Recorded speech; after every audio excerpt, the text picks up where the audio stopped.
নমস্কার বন্ধুরা, তোমরা সবাই কেমন আছো? আশা করি সবাই ভালো আছো। আমার চ্যানেলে তোমাদের সবাইকে স্বাগত জানাই।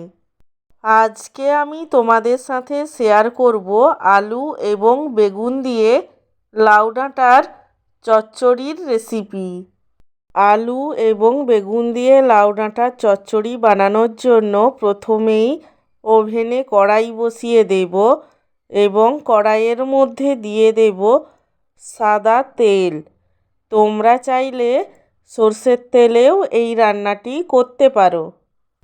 তেল ভালোভাবে গরম হলে তেলের মধ্যে 2 ইঞ্চি সাইজে কেটে নেওয়া বেগুনগুলো কষানোর জন্য দিয়ে দেব। তেলের মধ্যে বেগুনগুলো দেওয়ার পরে বেগুনগুলোকে সামান্য নেড়েচেড়ে নেব। তারপর এর মধ্যে দিয়ে দেব নুন। নুনটা আমি বেগুনের পরিমাণের হিসাবেই দিয়েছি।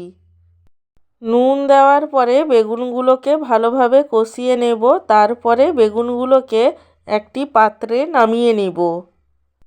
বেগুনগুলোকে নামিয়ে নেওয়ার পরে একটি তেজপাতা এবং 2টো শুকনো লঙ্কাকে ফাটিয়ে ওই একই তেলের মধ্যে দিয়ে দেব।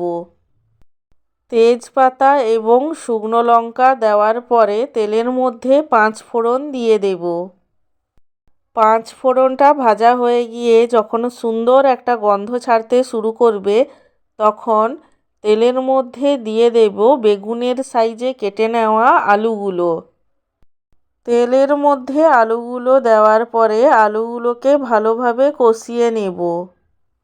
আলুগুলো ভালোভাবে কষানো হয়ে গেলে এর মধ্যে আলুর সাইজেই কেটে নেওয়া লাউ ডাঁটাগুলো দিয়ে দেব। লাউ ডাঁটাগুলো দেওয়ার পরে আলু এবং লাউ ডাঁটাগুলোকে ভালোভাবে নেড়েচেড়ে নেব।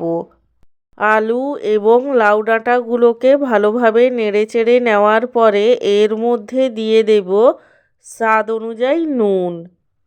নুনটা আমি আলু এবং লাউ ডাঁটার পরিমাণের হিসাবে দিচ্ছি, কারণ বেগুন কষানোর সময় বেগুনের পরিমাণের হিসাবে একবার নুন দিয়েছিলাম।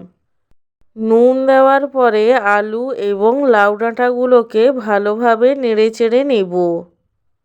লাউ ডাঁটাগুলো যখন মজে আসবে তখন এর মধ্যে দিয়ে দেব হলুদ গুঁড়ো।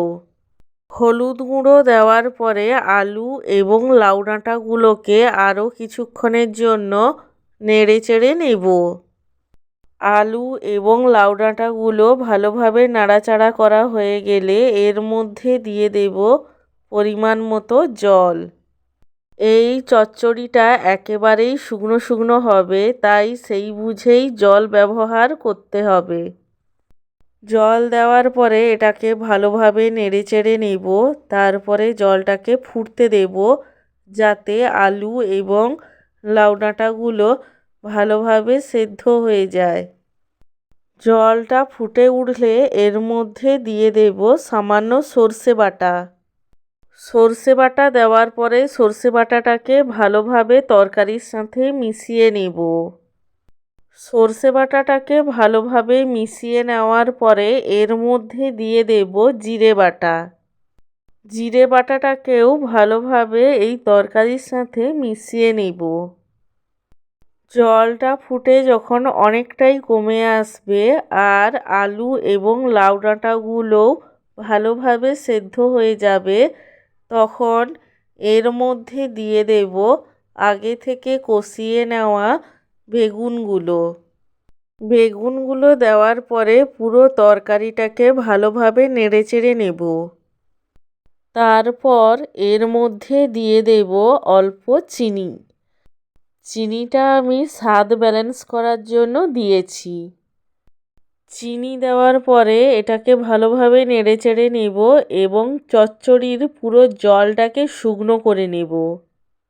আলু এবং বেগুন দিয়ে লাউ ডাঁটার চচ্চড়ির পুরো জলটা যখন শুকনো হয়ে যাবে, তখন চচ্চড়িটাকে ভালোভাবে নেড়েচেড়ে নেব এবং খুন্তি দিয়ে সবজিগুলোকে একটু ভেঙে ভেঙে নেব, যাতে চচ্চড়িটা লিটপিটে ধরনের হয়।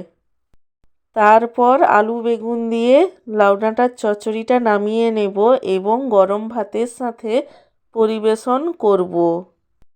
তোমরাও এইভাবে আলু এবং বেগুন দিয়ে লাউ ডাঁটার চচ্চড়ি বানিয়ে খেয়ে দেখো, আশা করি ভালোই লাগবে। ভালো লাগলে আমার চ্যানেলটিকে সাবস্ক্রাইব করে পাশে থেকো এবং ভিডিওটিকে শেয়ার করে দিও। সব শেষে তোমাদের সবাইকে জানাই আমার তরফ থেকে অসংখ্য ধন্যবাদ ভিডিওটি দেখার জন্য।